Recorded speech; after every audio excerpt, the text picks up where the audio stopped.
were you during the 1960s? I was from 15 to 25 years old. And what events of this decade stand out in your memory? There are plenty. I think the biggest one was probably the very first, and I think that was right at the beginning of the 60s, was the Cuban Missile Crisis during the Cold War. And that would have been approximately when? Probably 1960 or so. And what exactly was the Cuban Missile Crisis for those of us who don't recall? Well, at that time we were in a Cold War with Russia. There was Khrushchev saying, "We are going to bury you," banging his shoe on the table at the United Nations. He was a really neat guy. For real, banged his shoe? Yes, took his shoe off and banged it on the podium at the United Nations when he was giving a speech, saying he will bury us. Okay, and essentially what the Russians did was they shipped nuclear missiles to Cuba clandestinely, and were building missile sites. And of course we had surveillance aircraft over, U-2 and all this other stuff, and they found them out, and there was a huge crisis over it. We called them on it. And that was a very tense, probably 6 months with that. And as it wound up, I guess they backed up and dismantled because we had a blockade of Cuba. We wouldn't let any ships in, any ships out. Made it rough both on Cuba and Russia. Okay. And that was probably the earliest thing of the 60s I remember. I mean, I was just in high school. Okay. Speaking of that, and I'm pretty sure it was in high school, it was I think it was 1960, our first man to orbit. I think it was John Glenn, the first one when he started the space program. Yeah, I think that would have been him. Yep. Yeah.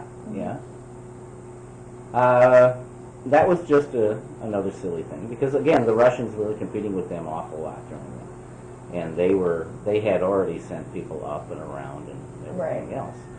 I think after that, of course, there was the Bay of Pigs invasion, where Cuban freedom fighters, with our backing, tried to invade Cuba, but apparently our secrecy was not a secret, and it was a total disaster. And at that time, President Kennedy, who had just been elected, was as big as black eye. That was about it. Okay, who tried to invade Cuba? They were actually, I guess, Cuban freedom fighters that we more or less trained and equipped, and it was an ill-fated massacre. Okay. But again, being not that old, it wasn't that, I knew about it. It was not, I didn't study it. I did not, I read about it, heard about it. That's about all there was with that. I think the biggest thing that I remember that was really earth-shattering for me was when Kennedy was killed. Oh, that would be question number 3. Do you recall where you were when you learned that John F. Kennedy had been assassinated, and what were your thoughts? Yes, I was aware of it. And where was I? I was, at the time, I was attending Ohio State University at the Lakewood campus. Was that 62? 63, the fall of 63, November 3rd. Okay. To be exact.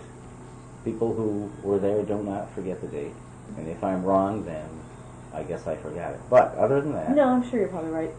Yeah. And I was up in my bedroom studying. And my mother called me down. She was watching the new news.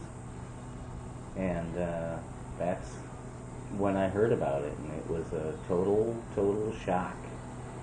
And you would have been, what, 18? I was 18 years old at the time, yeah. And, what were your thoughts at age 18? My thoughts was it was a shock, and how could anyone do this? And it was totally unheard of. I know you learn in high school about assassinations of presidents, and a couple others beforehand, especially Lincoln, that everyone knows about. But this was, in that day and age, it was just something that wasn't, the entire country was in shock. It was amazing. It was much like what's going on today. That's what I was going to say. Sounds like what everybody was thinking. Yeah, the entire nation was totally taken aback by it. Everyone, I mean, it encompassed the news for days and days and days, and it was a nonstop thing. It was probably the biggest news thing that ever happened in the '60s. I think that shocked the entire nation. It was one of the most devastating things because he was at the time he was very popular at that time. His black eye had gone. But, that was very distressing for everyone. And I remember the funeral. I remember everything. Watching little John Kennedy saluting as he went by during the trip to Arlington. That was really a blow, I think, to everyone. Everyone felt, I think, helpless, did not know what to do. And I remember seeing over and over again the picture of the motorcade of him being shot, and that was, like today, the Twin Towers. We've all seen that by now. You don't need to see that again. It's just something I did not enjoy. Not that this is on here, but how soon after that was Robert Kennedy killed? I don't remember. I think he was killed before the '68 election. Oh, okay. Because Johnson finished Kennedy's term and then was reelected, and then did not want to run after his second term. Okay. All right. What were your perceptions about the civil rights movement, Martin Luther King Jr. and Malcolm X? Oh boy. All right. I always grew up not being a very prejudiced person because I knew black people all my life, even though we never lived in a black neighborhood. My family did, and we socialized with them, and I never thought anything different about them. And I think as far as the radical black movement, Malcolm X was not all that terribly radical. He did not, go out and assassinate people and start riots, although there may have been some cause from him. He was also assassinated in the '60s, as was Martin Luther King, and that's another thing that really strikes me. Was that what the Chicago riots were about? The first Chicago riots, yes. And were you there for that? I was there. Okay. Yes. When was that? I think that was in the beginning of '68, somewhere early '68. Okay. And you should look it up and find out when. I can do that. And you probably can, on the computer, whatever. But, Chicago was burning for 3 days. They had riots. I was in the Navy at the time, stationed at Great Lakes in Chicago. And a friend of mine had a sister that was at school at the University of Chicago in downtown Chicago. The night the riots broke out, we had to go and rescue her, bring her home, because she was stuck. I mean, going down the expressway, the Eisenhower, the Kennedy, I don't remember which anymore, but fires burning in buildings on both sides. It was like a war zone. It was an absolute war zone. And then you had rioters throwing bricks and bottles and everything else off the bridges onto the cars in the freeway. Roads blocked everywhere. It took us 3 hours to find her and extricate her. Wow. Luckily, without without any problems. Yeah. Okay. Another thing the same year was the '68 convention riots. That was another one. Why was there rioting? There was rioting because, number one, it was they were demonstrating against the war in Vietnam. It was a huge demonstration. All the anti-war protesters were there. There was the Chicago Seven, who basically led the riots, although it was basically a peaceful gathering. The Chicago police turned it into a riot. I was at Lincoln Park when Allen Ginsberg was speaking, the poet, and the Chicago cops came in and started tear gassing everyone. They started beating everyone with sticks. They started People who were just peacefully gathered listening to a poet? Peacefully gathered, yes. They did not like the gathering. They did not like what he was saying. You could not, protest. That was the main crux of the riots, were basically the peaceful protest against the war. Mm-hmm. And that carried on into the convention center, and that went on almost nightly, for about 2 or 3 nights. Again, I was involved with that. The same friend of mine and I, we were both peace-loving sailors, corpsmen. Mm-hmm. We drove and basically picked up those that were beaten and took them to the first aid station each night with all that. Since we couldn't participate in the riots, we thought we'd at least... As sailors you were? As sailors, forbidden? we would have been court-martialed and probably sent to prison for life. Oh, okay. Well, I'm glad you made the decision you made. However, I did in 1967 when I was in Washington, D.C., in Bethesda. When your best niece was born. That's true. When they had the, again, protest against the war, the March on the Pentagon, I did manage to go down there as a civilian and marched on the Pentagon with everyone else. And as that turned out, luckily, it was a peaceful demonstration. No one got arrested, and so I got away with that. If it had become unpeaceful, would you just have had to bail, or what?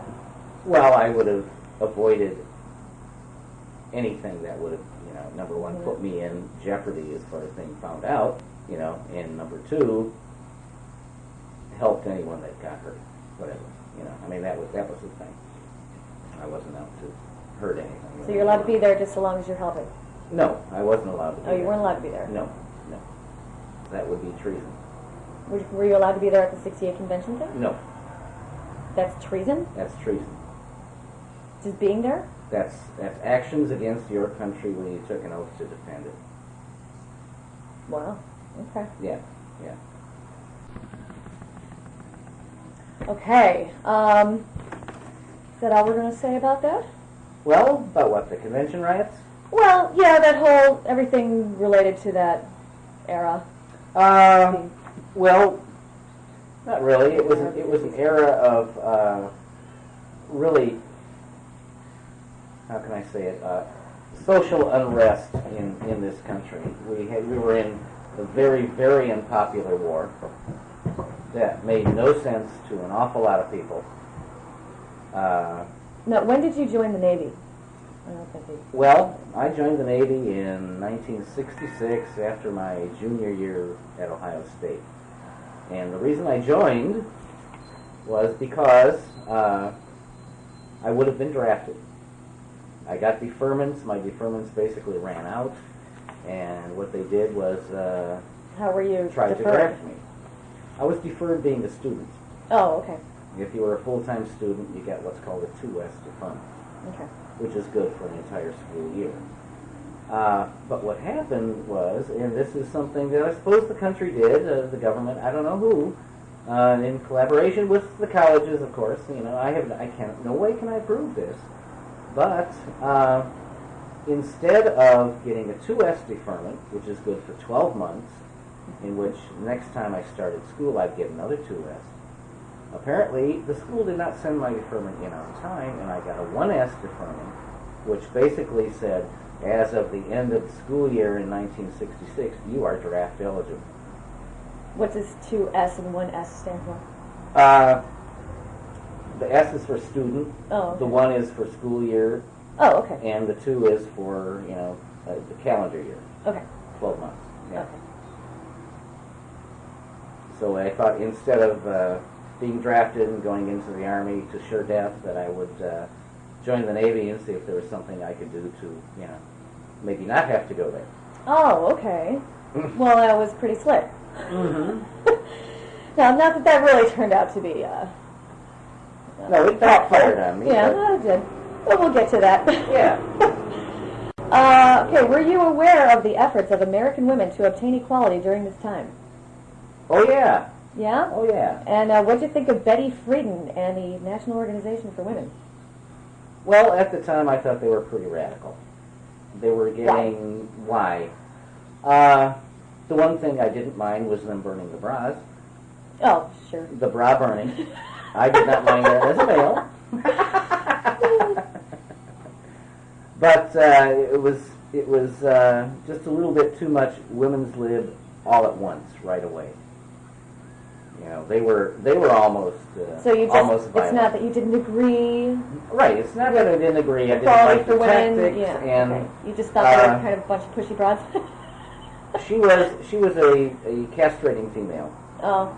That type of person, and I don't like those either. just came on too heavily to to suit my taste. Yeah, some of those women are a little overly defensive. I had no argument with what they wanted, but it was the way they were going about it and what they were saying when they were doing it. And like what were they saying that you was hard? I really can't. Didn't pay that much attention to it, or No. didn't really give a shit. No, I think at the time I was too busy with other things, and really during this whole time there was also the war protests and everything else, and I was concentrating on that. But couldn't be a part of it, right? Well, no, I mean before that, the women's movement was, I think, pretty much before the anti-war movement really got to where it was, at its height, which culminated with Kent State in 1970. But of course, we're all aware of that around here. Oh yeah. But it wasn't my main concern. Okay. Yeah. So that's not. Yeah, we won't dwell on that one. No, we can't, because I couldn't tell you too much about it. Did you know about the efforts of Hispanics and American Indians to acquire equal rights in this nation? Oh yeah. And what do you think of Cesar Chavez? Well, let's start with the American Indians, and again, that was another brutalization by the United States government, with the Indians wanting their rights. I mean, hey, we stole everything from them, gave them nothing, broke every single treaty we ever made with them, and still wanted to keep them on reservations. In the 60s. In the 60s. Still wanted them on reservations. Yeah.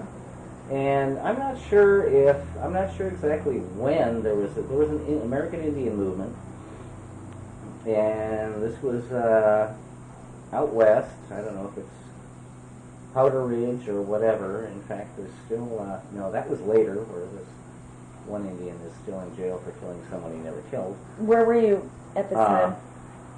I was in college and in the Navy. Okay. And yeah, I was well aware of that, and I was basically, I was more or less at that time becoming a hippie type person, a peace-loving tree hugger, you might say, just non-violent. Was this your straw hat and guitar days? Yeah. I remember that picture. Yeah. I think that would have been around this time. Folk music. Yeah. Protest songs. Okay, how about Hispanics? Hispanics, yeah. Cesar Chavez began the movement back somewhere in the 60s. Again, I can't place the years. And again... Mid or late? Probably mid to late. Okay. Probably mid to late. And he organized all the migrant workers, or tried to. And again, he met with so much resistance, it took many, many years, probably into the 80s before they actually got, Tried to organize them how, like a union? Yeah. Fair wages, at least gives them something besides shacks to live in, and, make them work 14, 16 hours a day, every day of the week. So, did you consider him a radical? No, I considered him a a leader that wanted to better his people, just as, I mean, the women movement. I mean, 60s was, I think, to me, there's no other decade like the 60s in the 19th century. There was so much going on, so many movements for so many different things that were so wrong with this country that everyone, this entire country was divided in so many ways. That it was, I just loved it. I mean, to me, it was a point of change where something has to be done, and finally there are people that are strong enough to say, I'm going to do it. I'm not just going to be like some sheep and do whatever the government says. There are inequalities that are not being dealt with, and we need to deal with them. And that's why I'm very proud to have grown up and been a part of that, because there's nothing else like it. It just makes you feel good to be both a part of it and to experience everything and know that some things did work through all the the pain and suffering and actions and brutalities that happened during the 60s. Okay, so were the American Indian movement or Cesar Chavez the least bit successful? The American Indian movement, no, was not. No. They were basically crushed. Those poor Indians. Again. I read about this. Yeah. I mean, we're reading about this in the late 1800s, and it was just brutal. I know. It really just made me weep. Mm-hmm. Okay, here's your question. What did you think of hippies and the counterculture? Okay, we know you were one. Okay. Why did we decide to follow that particular counterculture? Oh, Lord. I don't think it was a decision to follow it of any sort. What did you like about it? It was basically my personality. I've always been the rebellious sort, someone that goes with things that aren't mainstream. I just liked the idea of freedom. I mean, the saying was peace, love, and freedom. And hippies were grossly, grossly misunderstood. They weren't dirty, unwashed, long-haired freaks that do nothing but drugs, and that's all. Although that was certainly a part of it. Although that was a part of it, there were those who took it to this extreme. The hippie movement was basically people going back to nature, back to appreciating the simple things in life,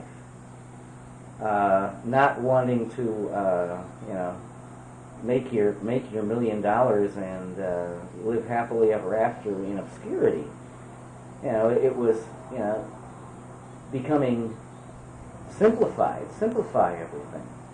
Live the simple life. Back in the big organic things. Let's all live on a commune and live together in peace. It was basically part. I think it all came out of the peace movement. People wanted no part of it. But again, they wanted to be, instead of being in your little house on a hill or big house on a hill, they wanted to have their little piece of countryside and live in obscurity. Right. Have no one bother them. But there was a little bit of a rebellious side to being a hippie. That's where the whole hair growing. Yes. And that was, of course, that's a rebellion. Plus, I think most hippies would, when they could or did, would protest the war, because that was totally against our nature. Okay. What did you think of student activism on university campuses? The more the better. Yeah? Yes. Yes, I was active when I was on campus in that too. In what way? We would protest almost anything because at the time it was like everyone wanted to clamp down on everything any personal freedom that people wanted to exhibit.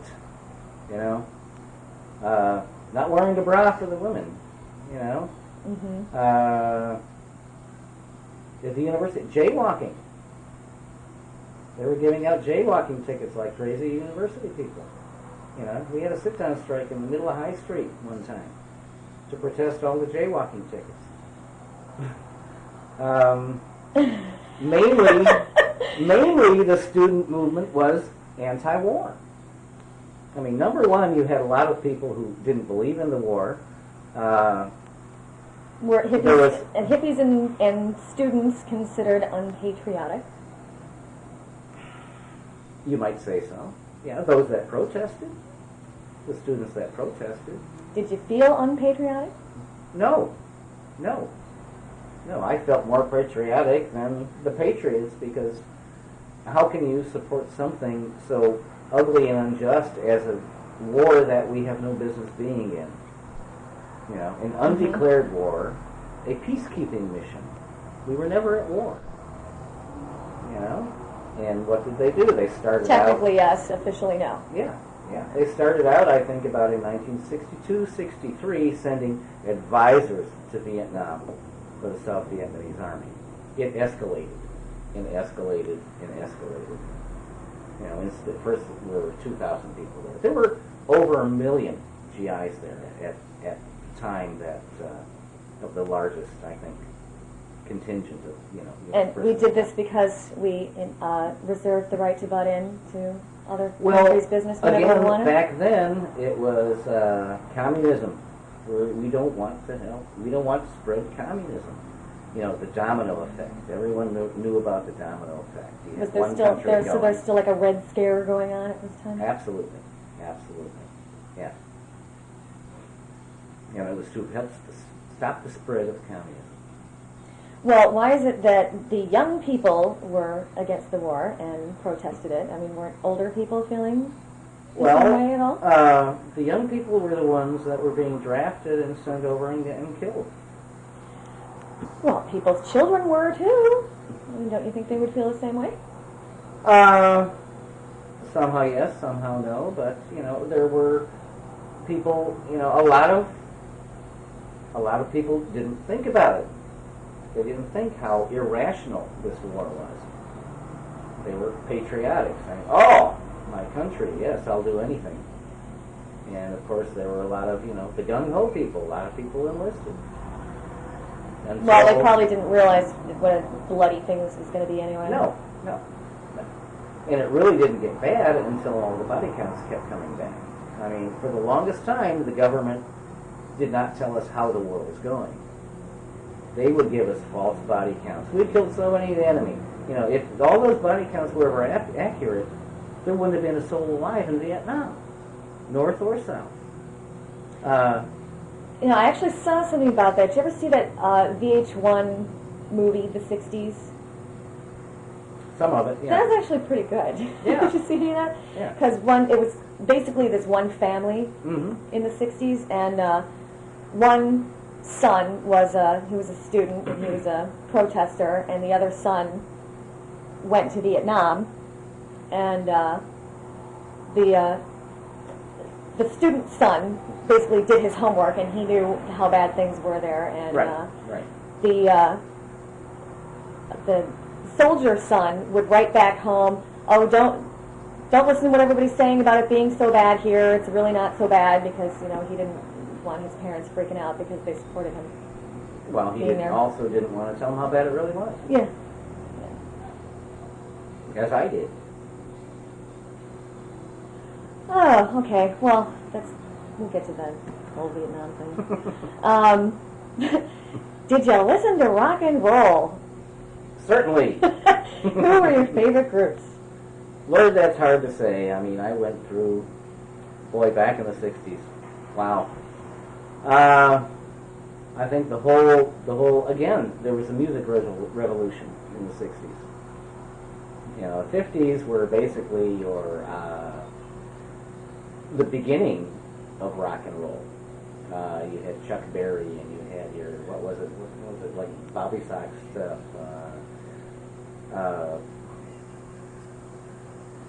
What do you call that? What do you call that music there back in the 50s? I don't know what it's called. I know what you mean. Whatever, yeah. But rock and roll came into its own in the 60s. You know, number one, Elvis. You know, maybe he started in the late 50s, but he certainly was very popular in the 60s, and that started that type of stuff. Rockabilly, you know, all that. All that was greatly influenced rock and roll. And then in '63, along came the Beatles,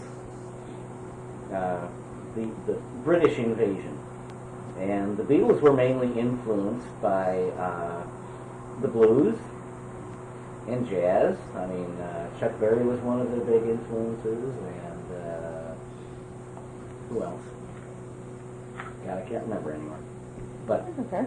they had a lot of influences from that. And it was a total different type of music. From that... Yeah, completely different from the other ones that I mentioned here. Peter, Right. Paul and Mary, Bob Dylan, and the Rolling Stones.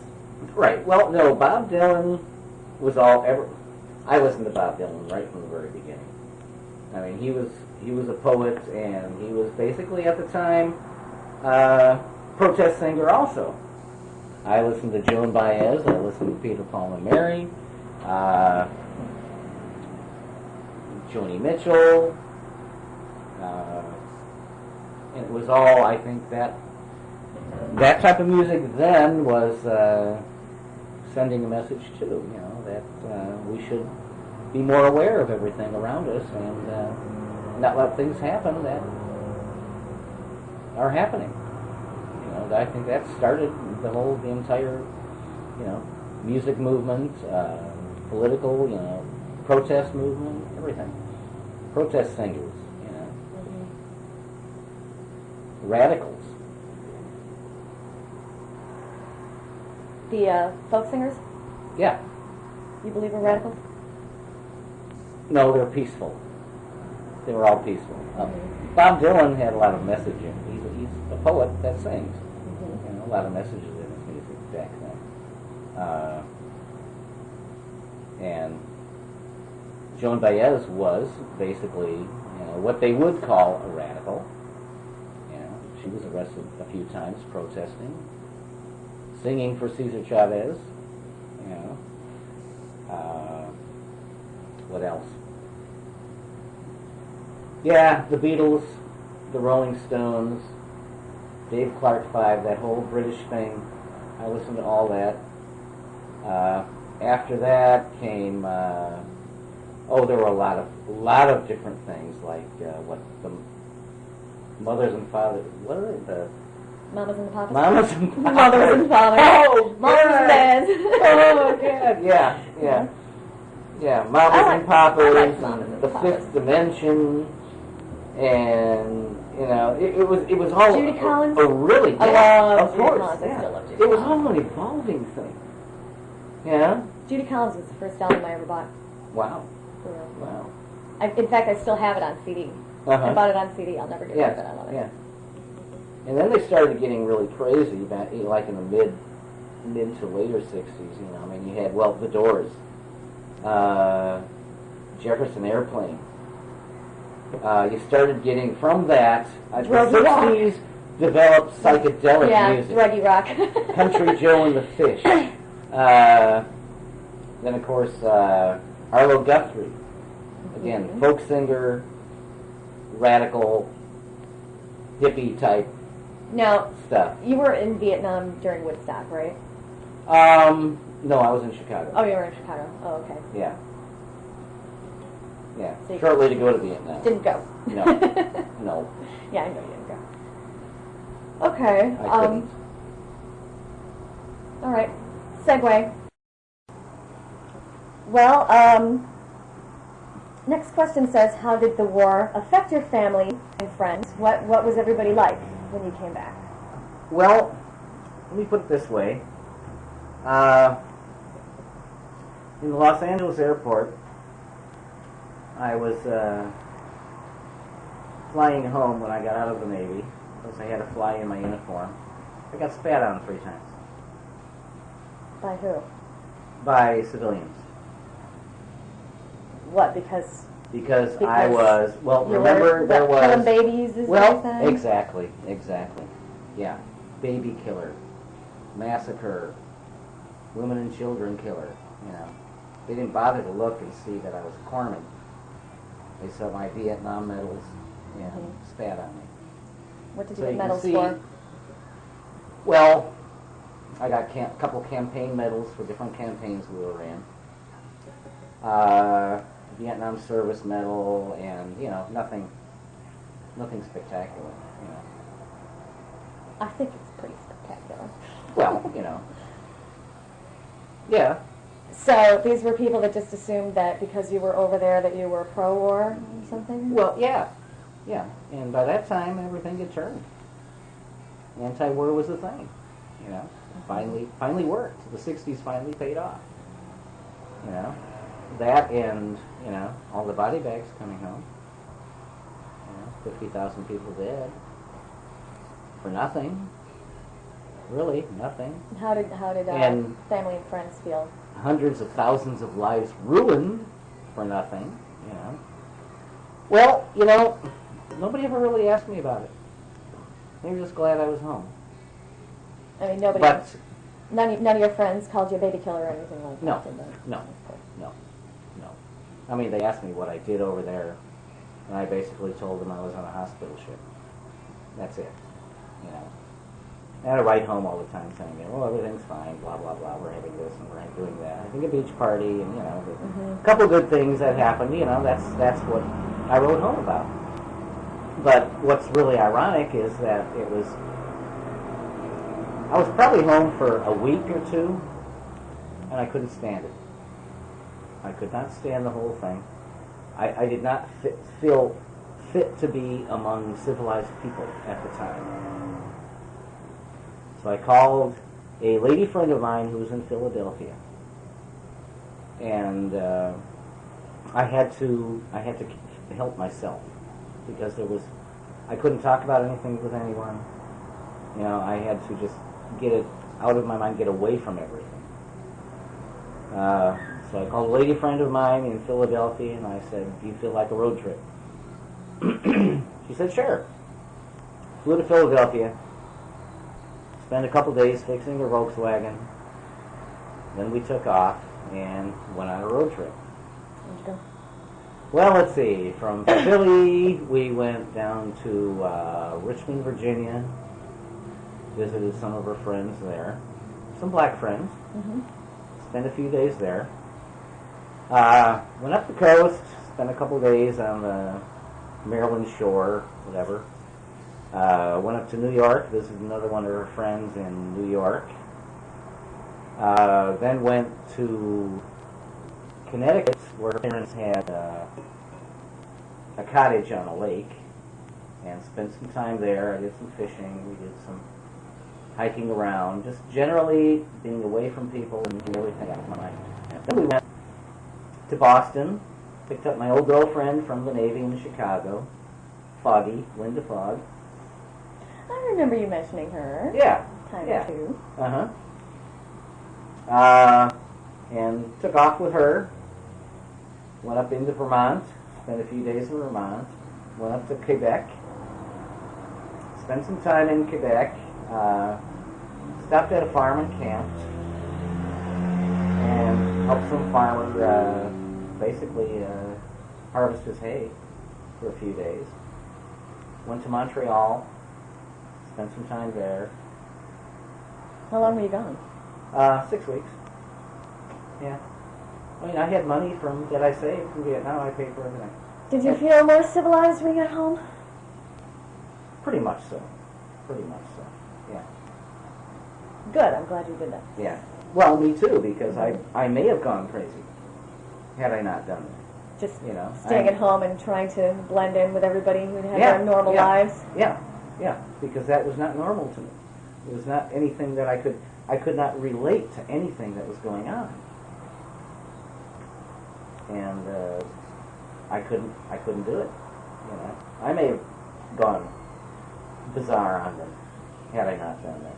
You know, you have to take care of yourself. And of course, everyone was disappointed in me for this. What are you doing? Blah blah blah. You know, why'd you do this? You know. They called me an immoral character for running around the country for 6 weeks with 2 women. You know, they did not understand whatsoever what was going on. I think everyone except Mother. They could not possibly No one. understand. No one except Mother. And all I had to do was say, I cannot stay here. I'm not fit to be among civilized people right now. You know? That kind of surprises me about Grandma, though. What? That she would be the one to feel that way. To understand? Yeah, kind of a little bit. I mean, she never approved of any, bohemian lifestyles. No. Not before or since then. No. But of course you have to realize I was her youngest. Mm-hmm. And, I could get away with it, and she, in a lot of ways she respected everything that I did and said. Somehow or other I feel that she did, Well, good for her. Yeah. Yeah, it's, it was a very trying time. Do you think that your life would be different now if you hadn't gone to Vietnam? I'm sure it would. Yeah. Yeah. Yeah. Think you would have done something different? Probably. Maybe stayed home No. instead of moving to Arizona? No. No? No. When did you move there? I don't remember. I moved there at the end of '71.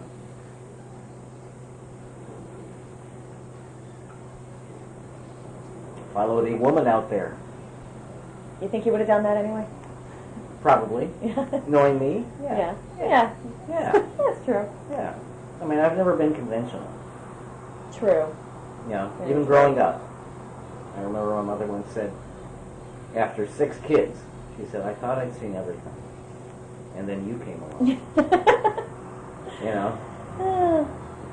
But she was all forgiving and, understood that everyone is an individual. And she respected my individuality. I think that's the thing, I left for Vietnam from California. I think they gave me like 3 weeks or a month off before I went, Mm-hmm. My last month of life. I look at it now, And it was really silly because I had that mindset. I was 24 years old. I said, if I live to be 25, I'll be forever grateful. Going over that. Do you feel like separated from people who haven't had that experience? No, because I wouldn't wish that on anyone. Did you feel that way at the time? I mean, when you got back? I just felt different. It's hard to say what the feeling is. You feel detached. Detached from your whole surroundings. I mean, you live a certain way. For me, it was only 9 months. But that 9 months has affected my life ever since. 5 minutes of that would affect everybody. Yeah, the rest of their lives. I had nightmares for 5 years. Not anymore? No, I got over it. No, there's a lot of people that didn't. So. Well, no, yeah. It was traumatic stress syndrome, Which didn't have a name at the time. Right, yeah, right. And when they finally figured it out, that's when they started counseling the people who were coming back. They just interviewed that guy, that doctor who coined the term post-traumatic stress, Right, gave it right. a name and actually said that, it's a condition that people have to be, counseled for. They just had him on the Today Show over this whole thing, for the people that... that witnessed it and people that got out of the World Trade Center and... Mm-hmm. Well, I had that same feeling when that happened as I had when I was in Vietnam. Really? It was almost like reliving that nightmare. I'll bet, because, I mean, people like me, who've never experienced anything like that before, I'll certainly never forget the way I felt on September 11th. Yeah. I mean, Yeah. there just aren't words. I mean, Mm-hmm. Well, as far as I can tell, that's about as close as someone can get to feeling that way. If not, I mean, everyone has their own way of describing it, you know. mm-hmm. But I don't wish that feeling on anyone, you know. I mean, of course, it wasn't as intense as when I was there, you know, not knowing whether you're going to be, you know, alive tomorrow or not, Mm-hmm. you know. And basically, that's what you were. You were living from There's day to some day, yeah, some people walk around right now feeling that way, though. minute to minute. Yeah. Yeah. From this thing, you know, people who are expecting chemical and biological warfare to Right. be dropping on their Right. heads any minute. Yeah. And then after a while, you're numb to it. You know, it just it encompasses you to where the point you don't think about it. It's there. It's how you exist. Yeah, putting it there. I mean, nowadays, hey, the Israelis, the Palestinians, they're all walking around in a daze like that. You know, hey, let's go down and get a pizza. Okay, no, somebody might blow me up. You know, Mm-hmm. let's go to the main hotel, drink some scotch. Somebody might blow me You up. know, I got 3 hours off. Yeah. No, somebody might blow me up. You know, I mean, walking back to the boat that, you know, took me into Da Nang, I mean, you know, a couple times walking back, you know, things blow up all around you. Yeah. It's just like you're always on edge. You know, you don't ever relax. Did it take that road trip of yours to get you to relax? Yeah. Yeah. It took That was probably. smart. That was really smart. Well, I had to. Well, you know, a lot had of people didn't do anything to And help I think themselves. that Though, was you know, what I they just caught closed from- themselves up and Yeah. got a bottle. That was what I took most flack from the family about. Was when I did that. Yeah. They didn't realize, and I couldn't. There was no way I could tell them what was going on with me. You know. I mean, maybe I didn't realize what was going on with me, but I knew how to, you know, I had to cope somehow, and that was my way I had to cope. You know? But, Yeah. well, I think I'm over this one kind of now. Oh. Well, Yeah. I think we're done. No! Isn't there anything else then? No, Vietnam was the last thing, so I think we're Hmm. done. But that was some good stuff, so I think I'm going to have a good paper. Okay.